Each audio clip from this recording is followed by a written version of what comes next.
Hey guys, today I want to take a look at Metal Arm's Glitch in the System for the PlayStation 2. Now this video was actually a request, and a request that's been very, long running. Warlord27753 asked me to do an unboxing of this game. I think it was sometime maybe late last year, maybe a little bit earlier. But I obviously didn't have the game at the time. So I eventually managed to track down a copy on eBay, and it's arrived, so yes, I can finally do that unboxing. So sorry it took so long, Warlord, but anyway, hope you enjoy this little look at the game.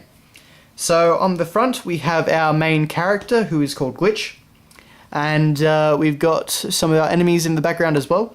Overall, it's a pretty striking front cover. I actually don't remember ever seeing this on the Xbox or GameCube, but Sorry, let me rephrase that. I don't ever remember seeing it on the GameCube or PS2. I only remember ever seeing this game on Xbox. But Warlord told me you could actually get it on any system, pretty much. So, yeah. We can see that it actually received a 87% from PSM2, which was a magazine at the time, if I remember correctly. An absolutely brilliant piece of droid carnage. So, yeah. Published by Sierra. I think it was made by a company called Swinging Ape Games, but I don't really know what happened to them. Or if they ever made anything else. I know there was never a sequel to this game, at least. So, on the side, pretty simple. Metal Arm, Glitch in the System. But on the back, we actually get a pretty, good array of things. So, we get, our story, of course. We get a shot of one of our characters there. I think he was the Doctor in the game. We get, look at some of the vehicles in the game, a few screenshots, of course, and we also get a look at all the different weapons in the game. So, yeah, it's a very Ratchet & Clank style game. I definitely don't think it's as good as Ratchet & Clank, but it's just not quite as polished. But I think if you're looking for a game in that style, and looking for a game that most people don't know about, this is probably not a bad purchase. It's also pretty cheap. I think I got this for about $7 or something, so yeah. So the disc actually has this very nice kind of like scrapyard look to it. Looks pretty stylish with the different shades of blue. But yeah. And of course we have our manual. So we just get a slightly pulled back shot of the front cover, so we can actually see Glitch's legs now. But aside from that, we've got a full color manual. You can see that we've actually got some nice, images in the background. We do get full color screenshots.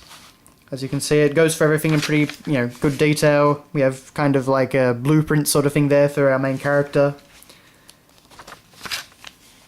It's honestly a pretty nice manual for the PS2 era. We get some, obviously we've got the story, but we get some artwork as well. And of course the story isn't just a recount of what the beginning of the game tells you. It's actually slightly different. So, science gone wrong. They go in a lot of detail, and it's actually pretty interesting to read if you enjoy the game's story. And honestly, it's a pretty funny story. They get some great voice acting, and there is some good writing. So, of course, we go over our characters. Go over some of the enemies. We go over weapons. So, it's a very nice manual. It's very high quality, very, it's all colourful. It uses a lot of screenshots, a lot of renders.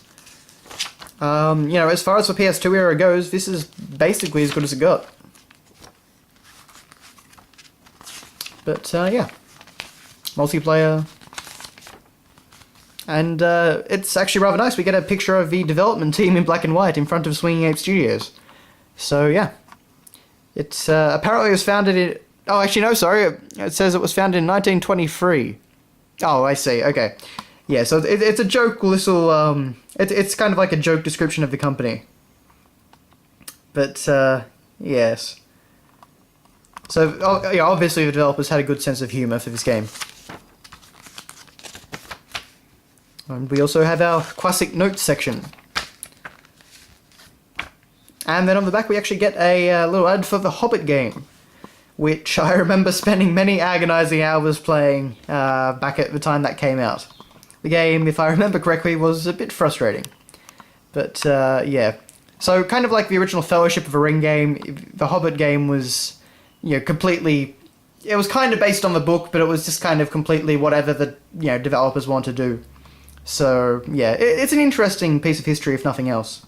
Especially considering it doesn't look like we're going to get a proper Hobbit game based on the current movies.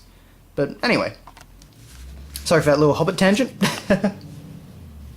But yes, that is actually Metal Arm's glitch in the system for the PlayStation 2. So again, Warlord, sorry it took so long. It's just one of those things when you don't have the game, you kind of got to track down for a good price. But yeah, so I hope you've enjoyed this little look at Metal Arm's glitch in the system. As I say, I think if you're a fan of like Ratchet and Clank and that style of game, you might enjoy it. It's got some great writing, some great voice acting, and yeah. So, and actually a pretty good manual and box. So thanks a lot for watching, guys, and I'll see you later.